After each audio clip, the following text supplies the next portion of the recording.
안녕하세요, 청취자 여러분. 오늘 저희가 함께 깊이 파고들 자료 뭉치는 최근 대한민국 정치판을 뜨겁게 달궜던 국회 법제사법위원회발 논란, 그에 대한 여러 뉴스 기사들입니다. 네, 안녕하세요. 더불어민주당 소속 추미애 위원장이 국민의힘 나경원 의원을 향해 던진 윤석열 오빠라는 한마디. 이 발언이 그야말로 엄청난 파장을 몰고 왔죠. 네, 정말 큰 논란이 됐습니다. 단순히 사건의 전말을 훑는 것을 넘어서 오늘은 이 오빠라는 호칭이 왜 이렇게까지 논란의 중심에 서게 됐는지, 관련된 정치인들은 각자 어떤 입장을 내놓았고 또 그 배경에는 어떤 계산이 있었는지. 그리고 또 과거에도 비슷한 일이 있었다는 것까지요. 맞아요. 놀랍게도 그런 사례가 있더라고요. 그런 것까지 아주 속속들이 파헤쳐 보려고 합니다. 아마 이 논란의 표면 아래 숨겨진 한국 정치의 단면까지 좀 엿볼 수 있지 않을까 싶어요. 자, 그럼 본격적으로 시작해 볼까요? 네, 좋습니다. 사건의 시작은 9월 22일이었죠. 국회 법제사법위원회에서 열린 검찰개혁 입법 청문회였습니다.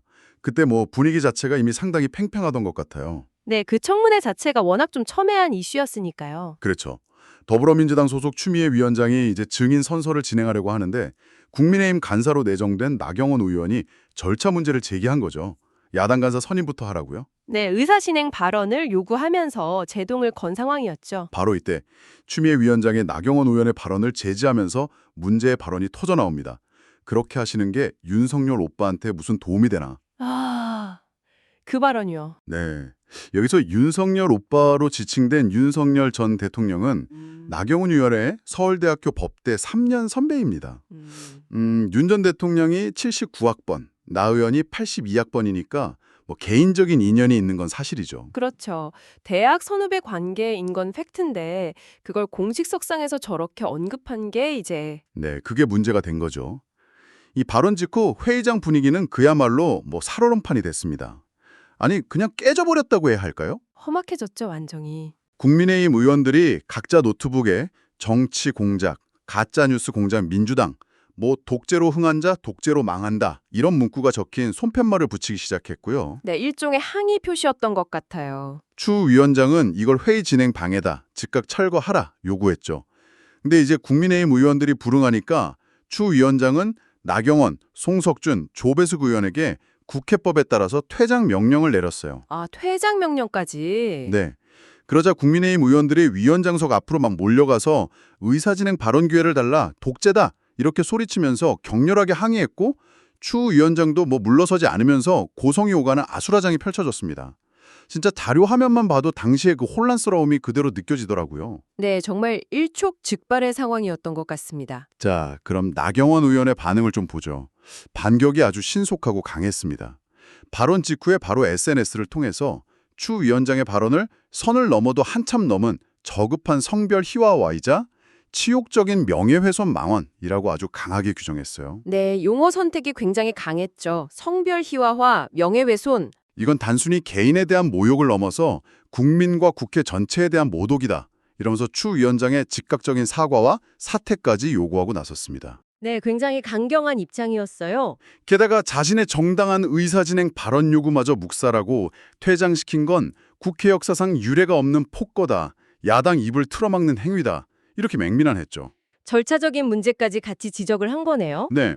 근데 여기서 더 나아가서 나경원 의원은 이 사건을 최근 불거진 다른 정치 현안들하고 연결짓는 모습도 보였어요. 이게 좀 흥미로운데요. 아, 어떤 것들이죠? 예를 들어서 민주당이 자신들의 관봉권 띠지 사건, 이거 선거관리 부실 의혹 관련된 논란이죠. 이 관련 음모론을 조작하려 한다거나 또 이재명 전 대표의 대북 송금 사건, 북한에 불법 자금 보냈다는 의혹이요. 여기에 쏠린 국민적 관심을 다른 곳으로 돌리려는 시도 속에서 이번 오빠 발언이 나왔다. 이렇게 주장하기도 했어요. 아, 그러니까 이 사건을 단순히 하나의 해프닝이 아니라 민주당의 어떤 정치적 의도가 깔린 더 큰 그림의 일부로 보려고 한 거군요. 그렇죠. 상당히 복잡한 정치적 맥락 속에서 해석을 하고 있는 거죠. 네, 나경원 의원 측 반응에서 말씀하신 대로 가장 주목해야 할 키워드는 역시 성별 희화화 그리고 명예훼손입니다.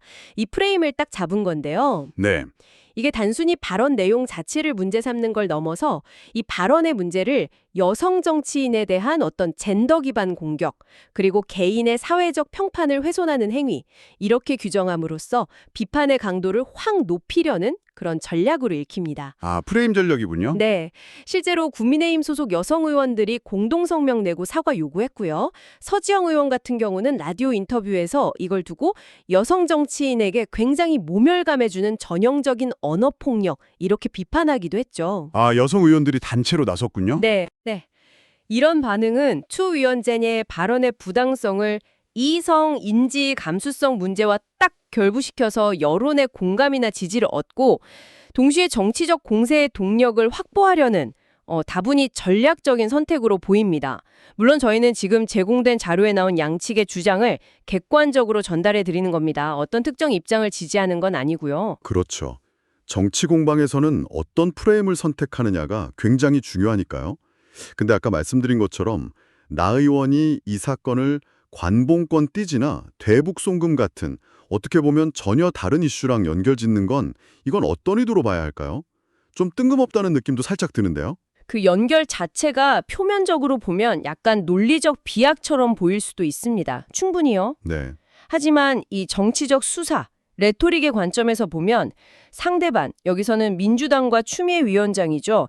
이들의 이번 행동이 그냥 일회성 실수가 아니다. 뭔가 불리한 국면을 전환하거나 본질을 흐리기 위한 의도적인 패턴의 일부다. 이렇게 주장하려는 의도로 해석할 수 있어요. 아, 패턴이다. 네. 민주당이 늘 이런 식으로 논란 만들어서 중요한 이슈 덮으려고 한다. 이런 인식을 심어주려는 거죠. 물론 이 주장이 타당한지는 별개로 하고요. 정치 공방에서는 종종 이렇게 서로 다른 사안을 엮어서 상대방의 신뢰도를 떨어뜨리려는 시도가 나타나곤 합니다. 알겠습니다. 나 의원 측의 전략은 그렇다 치고 이번엔 반대편 더불어민주당 측 반응을 한번 보죠. 이쪽 입장은 완전히 달랐습니다. 네, 온도차가 상당했죠.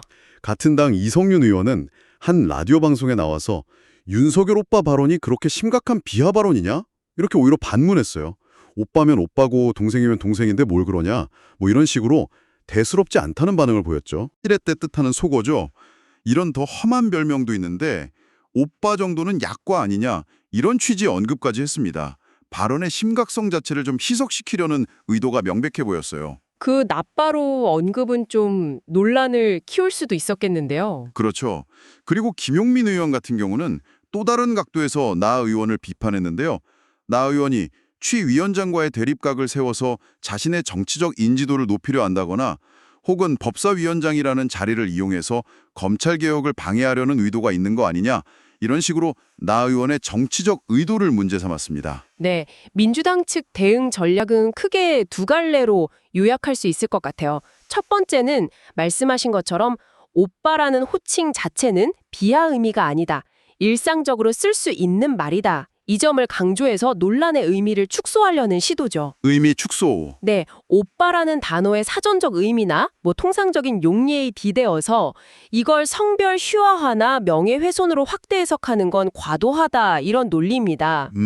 그리고 두 번째는 나경원 의원의 반발 배경에 정치적 의도가 숨어 있다 이렇게 주장하면서 발언이 나온 맥락, 그러니까 검찰개혁이라는 첨예한 정치적 갈등 상황에 초점을 맞추려는 전략입니다. 아, 맥락을 강조하는 거군요. 그렇죠. 추 위원장 발언이 검찰개혁을 둘러싼 치열한 공방 속에서 나온 거고 나 의원의 반발 역시 순수한 문제제기라기보다는 정치적 공세의 일환이다 이런 프레임을 짜는 거죠. 듣고 보니 이성윤 의원의 그 오빠면 오빠지 발언이나 나 따로 언급은 좀 위험한 발언 아니었나 싶기도 해요.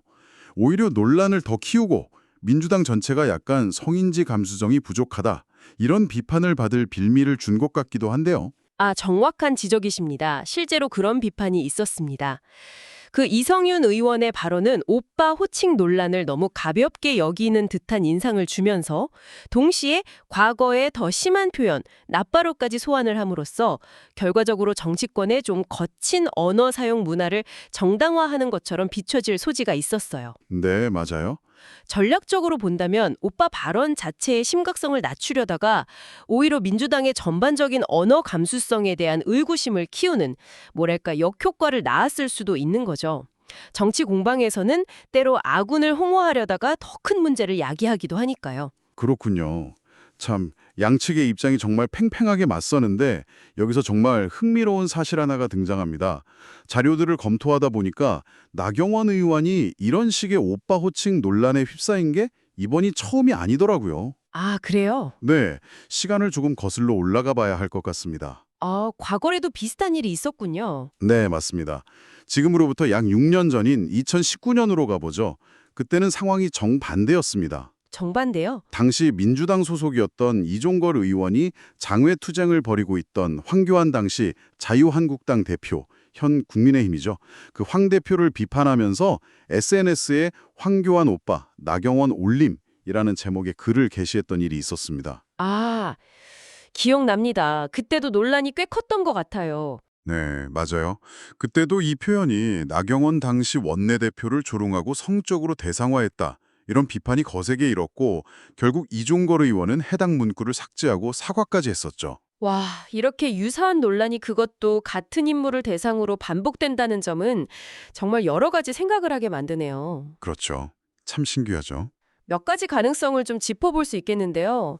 첫째는 특정 정치인, 여기서는 나경원 의원에 대해서 정치권 내에 어떤 좀 고정된 이미지나 인식이 존재하고 이게 공격의 소재로 반복적으로 활용될 가능성입니다. 왜 유독 나 의원에게 이런 식의 공격이 반복되는가? 이런 질문을 던지게 되죠. 그럴 수 있겠네요.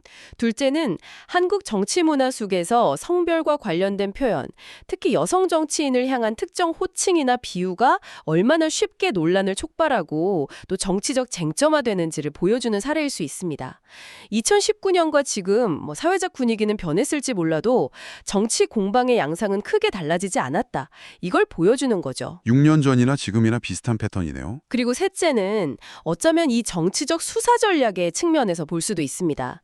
상대를 자극하거나 시화화락으로써 지지층을 결집시키고 상대의 권위를 깎아내려는 특정 레토릭이 효과가 있다. 이렇게 판단되면 반복적으로 사용될 수 있다는 겁니다. 아, 효과적인 공격 방식이라고 생각해서? 그럴 수 있다는 거죠. 이 과거 사례는 현재 벌어지고 있는 논란을 단순히 그냥 우발적인 사건이 아니라 한국 정치의 어떤 구조적인 문제나 반복되는 패턴 속에서 이해할 필요가 있다는 점을 시사합니다.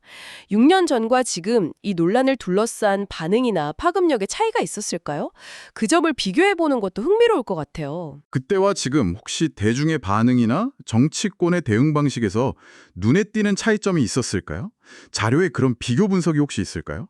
제공된 자료만으로는 6년 전과 현재의 대중 반응을 정량적으로 비교하기는 좀 어렵습니다. 네, 그렇겠죠. 하지만 몇 가지 추론은 가능해요. 2019년 당시에도 비판 여론이 상당했지만 지금은 소셜미디어의 발달로 논란의 확산 속도나 파급력이 훨씬 커졌다고 볼 수 있겠죠. 아, 확산 속도? 네.